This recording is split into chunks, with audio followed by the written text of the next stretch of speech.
Assalamualaikum warahmatullahi taala wabarakatuh. Alhamdulillahirabbil alamin wassalatu wassalamu ala asyrafil mursalin wa ala alihi wa sahbihi ajma'in. Rabbi shrah li sadri wa yassir li amri wa hlul 'uqdatam min lisani yafqahu qawli.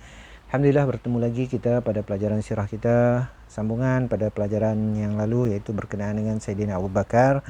Lepas dia dilantik menjadi khalifah, kemudian latar belakang dia.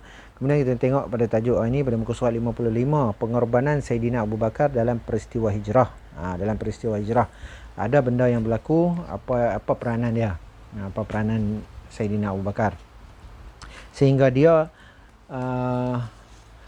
diberi penghormatan, dilantik sebagai khalifah yang pertama selepas kewafatan Rasulullah. Dia diberi penghormatan untuk menjadi khalifah yang pertama. Mesti ada pengorbanan ataupun kedudukan dia yang dihormati, ada sebab dia. Okey, baik, kita tengok muka surat 55. Sayyidina Abu Bakar merupakan sahabat yang menemani Rasulullah sallallahu alaihi wasallam ketika berhijrah ke Madinah. Okey, dalam peristiwa hijrah Nabi Muhammad sallallahu alaihi wasallam bawa Sayyidina Abu Bakar ya. Dia dengan Sayyidina Abu Bakar buat menghadapi peristiwa hijrah bersama-sama. Tak ada orang lain bukan orang lain. Sayyidina Abu Bakar yang dipilih. Semasa berada di Gua Sur, Sayyidina Abu Bakar radhiyallahu anhu sanggup berkorban nyawa mempertahankan Rasulullah sallallahu alaihi wasallam. Apabila berada di Gua Sur sebelum mereka berhijrah ke Madinah, mereka bersembunyi dulu di Gua Sur selama 3 hari di Mekah. Nak pergi ke Madinah, tapi dia patah balik ke bawah, pergi sembunyi dulu di Gua Sur. Takut orang-orang kafir cari mereka. Jadi mereka sembunyi dulu selama 3 hari. Dan keadaan begitu, Sayyidina Abu Bakar ni sanggup berkorban nyawa lah nak mempertahankan Rasulullah. Sebelum Rasulullah sallallahu alaihi wasallam masuk ke dalam gua, beliau terlebih dahulu masuk untuk memastikan tiada binatang berbahaya yang boleh mengancam nyawa baginda. Jadi apa-apa hal dia masuk dulu, buat tinjauan. Dia masuk tinjau bahaya ke tidak. Jadi sebelum Nabi Muhammad masuk, dia masuk dulu tengok ada bahaya-bahaya ke, dia tinjau dulu. Perenggan kedua, ketika Rasulullah sallallahu alaihi wasallam sedang tidur di pangkuannya, beliau ternampak satu lubang ular berhampiran dengan Rasulullah sallallahu alaihi wasallam. Dia tengok ada ular, ada lubang ular lah. Mungkin ada tanda ular, ada kulit ke apa ke, sebab ular ni dia ada tanda-tanda dia lah. Jadi bila dia nampak lubang tu, apa dia buat? Dengan segera Sayyidina Abu Bakar menutup lubang tersebut dengan kakinya kerana khawatir akan keselamatan baginda. Dan ular yang ada dalam lubang tersebut telah mematuk kaki Sayyidina Abu Bakar. Nampak?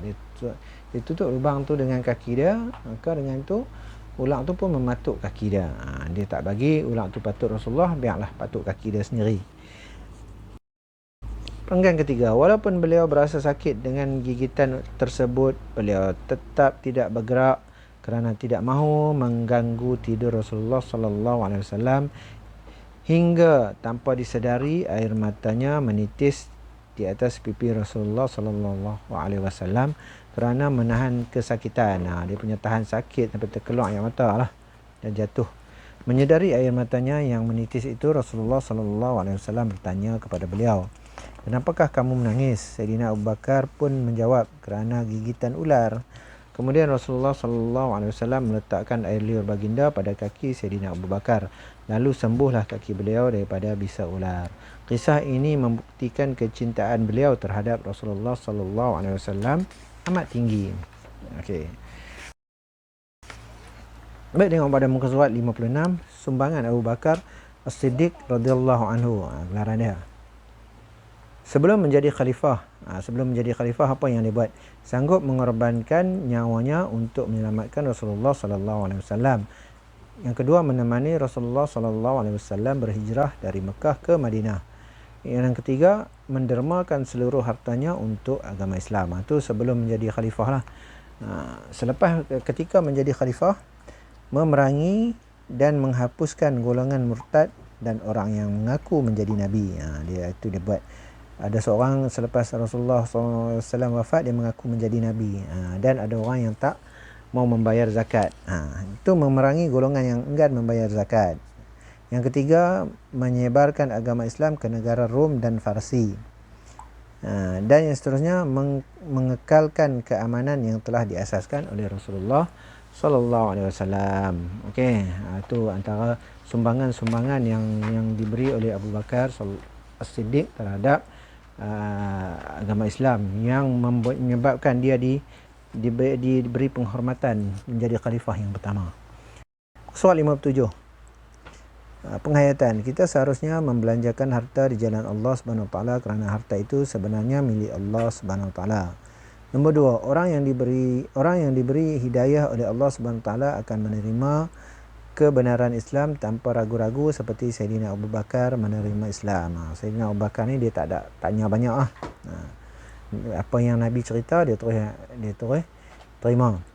Nombor 3, orang yang ingkar kepada perintah Allah hendaklah dinasihati terlebih dahulu, tetapi jika mereka terus berdegil dan menentang hendaklah diperangi. Dalam peristiwa Abu Bakar memerangi orang-orang yang mengaku menjadi Nabi dan orang-orang yang golongan yang tidak mahu membayar zakat. Nombor 4, umat Islam wajib taat kepada pemimpin selagi pemimpin itu taat akan Allah Subhanahu Wa Taala. Jadi orang Islam kalau ada pemimpin yang taat kepada Allah, kita kena ikut dia, kena taat kepada dia lah, tak boleh lawan. Apa perintah dia, apa yang dia minta kita buat selagi benda tu tidak bertentangan dengan perintah Allah Subhanahu Wa Taala. Kemudian tengok di bawah tu ada latihan 1. Jawab soalan di bawah di dalam buku latihan. Jawab dalam buku latihan, buku tulis lah.